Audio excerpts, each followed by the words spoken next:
औरंगाबाद में राज ठाकरे की होने वाली सभा पर सभी की नजर बनी हुई है। 16 शर्तों के साथ आखिरकार पुलिस ने राज ठाकरे की सभा को अनुमति दे ही दी है। राज ठाकरे आज औरंगाबाद पहुंच भी गए हैं। राज ठाकरे की सभा को लेकर कई राजनीतिक संगठनों ने उनका विरोध भी किया था, आपत्ति भी जताई थी और राज ठाकरे की सभा के विरोध में दायर याचिका को भी हाईकोर्ट ने खारिज कर दिया। इस बीच मुंबई से आपकी मुंबई अध्यक्ष प्रीति शर्मा मेनन ने राज ठाकरे की होने वाली सभा को लेकर मेट्रो मुंबई से बात करते हुए अपनी प्रतिक्रिया जाहिर की। आइए जानते हैं वो क्या कहती हैं। आपने भी जो है ऑनलाइन किया था हनुमान चालीसा के मुद्दे को लेकर, उसे कैसे देखती हैं? और 3 तारीख का जो सभा होने वाला है राज ठाकरे का, उसको कैसे देखते हैं? क्योंकि औरंगाबाद बेहद सेंसिटिव एरिया है वो, और जिस तरीके से मुस्कान का केस सामने आने के बाद काफी वहां पे जो है बदलाव देखे गए हैं और कम ही सभा को मंजूरी दी गई, तो आप इसे कैसे देखते हैं? आज देश को गुमराह करा जा रहा है। हमको लाउड स्पीकर और धर्म की राजनीति में तब भटकाया जाता है जब सरकारें फेल हो जाती हैं। सारी सरकारों को ये एजेंडा सूट करता है। केंद्र सरकार को तो सूट करता ही है, राज ठाकरे को सूट करता है क्योंकि वो पॉलिटिकली बिल्कुल गुमनाम हो चुके थे, उनको थोड़ा शोहरत मिल गई है। राज्य सरकार को सूट करता है क्योंकि सब लोग अभी लाउड स्पीकर की और हनुमान चालीसा की बात कर रहे हैं, तो कोई उनसे ये नहीं पूछ रहा है कि बिजली के बढ़ते दामों का क्या, हर दिन आज बिजली कट हो रही है मुंबई जैसे शहर में, उसका क्या। कोई उनसे ये नहीं पूछ रहा है जो पैसा जा रहा है समृद्धि महामार्ग में और वो बार बार टूटती जा रही है, जगह जगह पे उसके एक्सीडेंट्स हो रहे हैं, उसका क्या। जो किसानों के मुद्दे हैं, अभी बेमौसम अगर बारिश आ गई तो इतनी गर्मी हो रही है, उसका क्या। तो जो मूल मुद्दे हैं हमारी जो भुखमरी के मुद्दे हैं, हमारे जो रोजगार के मुद्दे हैं, इनसे भटकाने के लिए ये सब मतलब गालिब ये ख्याल अच्छा है, इस तरीके से आज राजनीति चल रही है।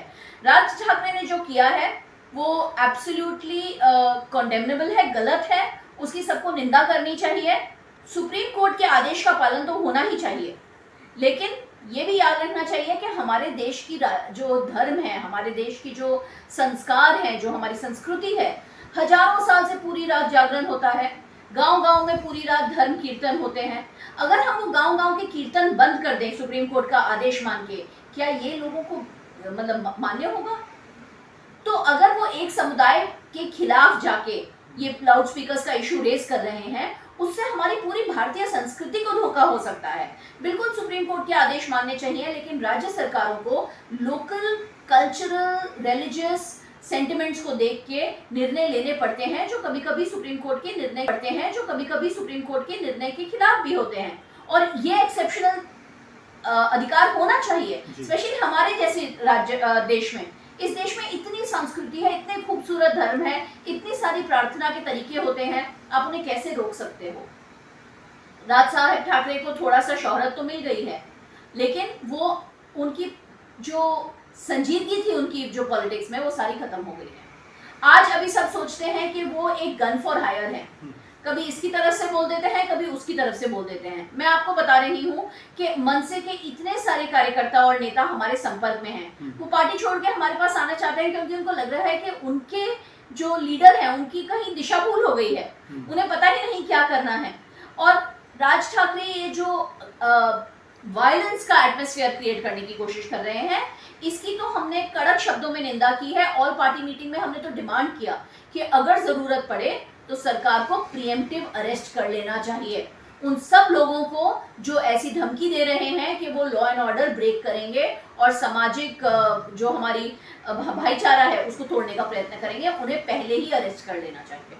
देखिए, आज ये बात साफ हो गई है कि बीजेपी को किसी भी सूरत में सत्ता चाहिए महाराष्ट्र में, और वो सत्ता लाने के लिए वो प्रॉक्सीज का इस्तेमाल कर रहे हैं। कभी एसटी कर्मचारियों के कुछ नेताओं को गुमराह करके वो शरद पवार के घर पे हम हल्ला करवाते हैं, कभी इंडिपेंडेंट एमपी एमएलए को लेके उद्धव साहब ठाकरे के घर के सामने वो तमाशा खड़ा करने की कोशिश करते हैं, कभी राज ठाकरे जैसे नेता को वो ऐसे बयान देने को बोल देते हैं जिसकी वजह से पूरे राज्य में एक सामाजिक हिंसा का सवाल खड़ा हो सके। तो बीजेपी को आने वाले बीएमसी ही नहीं, पूरे महाराष्ट्र में बहुत सारे लोकल इलेक्शंस अभी ड्यू हैं, उनको देखते हुए बीएमसी के पास एक ही मुद्दा है, वो ये तो नहीं बता सकती कि केंद्र सरकार ने हमारे बॉर्डर सुरक्षा कर दिए, वो ये नहीं कह सकती कि उन्होंने टेररिज्म खत्म कर दी, वो ये नहीं कह सकती कि उन्होंने बेरोजगारी खत्म कर दी, वो ये नहीं कह सकते कि उन्होंने भुखमरी खत्म कर दी, वो ये नहीं कह सकते कि उन्होंने महंगाई कम कर दी। जब उन्होंने कुछ काम किया ही नहीं है तो उनके पास धर्म के नाम पे लोगों को लड़वाने के अलावा और कोई तरीका नहीं है। ये बीजेपी की पुरानी राजनीति है, ये घिनौनी राजनीति है और महाराष्ट्र एक पुरोगामी विचारों का राज्य है, एक प्रोग्रेसिव स्टेट है। यहाँ पे ये राजनीति चलेगी नहीं, इसका मेरे को पूरा विश्वास है। राज ठाकरे की इस सभा पर धर्म को लेकर कई लोग इसका विरोध कर रहे हैं। अब देखना होगा कि राज ठाकरे अपनी सभा में कौन सा बॉम्ब फोड़ते हैं। मेट्रो मुंबई के लिए प्रीतम सिंह की रिपोर्ट।